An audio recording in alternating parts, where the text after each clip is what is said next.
This exercise is an overhead rib mobilization.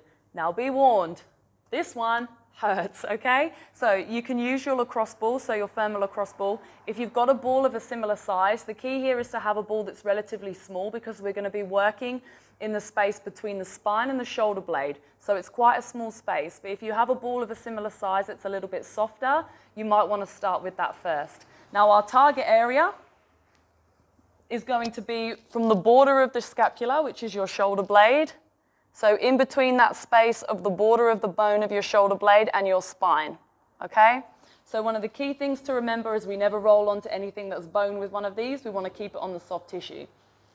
And as you move through this exercise, you can keep tracking the ball down that border of your shoulder blade until you kind of get down to the bottom here. So we're tracking in this whole movement here. Now the idea behind this one is to reset the scapula, so to reset your shoulder blades. And as we move, what we're basically trying to do is move our shoulder blades out the way so we can get really nice and deep into the tissue. So the way you're going to do this is you're going to lay down on your back, keep your knees bent. So we're going to start with that ball just in that top position here. So we're going to start at the top. So in that squishy part between the corner of your shoulder blade and your spine. Now from here, just lying your body into that ball might already feel like there's enough pressure. If you're a bit tight up there, you might already start to feel a little bit of discomfort.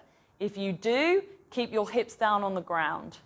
If you don't feel much discomfort or you feel like you need a bit more pressure through the tissue, then you can lift your hips off the ground. For me, my hips down is enough, okay? Now what we're going to do is start moving the arm. So from here, you're going to lock your arm out. So it's really important that you keep your arm really nice and straight. Have your thumb facing up just towards the ceiling. And from this position here, while applying that pressure into the ball, you're going to raise your arm up over your head. Now you are going to go to the point before you feel like you need to roll the arm or bend the elbow to take the hand to the floor. So for me, that starts to happen about there. Some of you might be able to get your hand all the way down towards the ground, but what we're looking to make sure happens here is that we don't bend the elbow and that we don't internally rotate the shoulder, so we don't start to roll the shoulder inwards.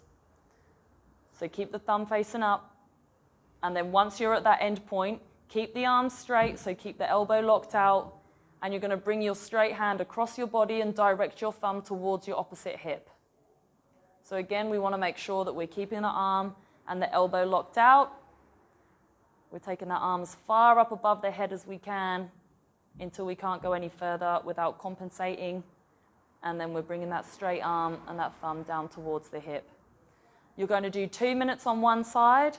Once you've done a couple of reps on one part of the tissue where you feel like you're starting to get some good changes, as in it's not so painful anymore, then you can start to roll that ball a little bit further down the shoulder blade. So then we're going to get into another rib.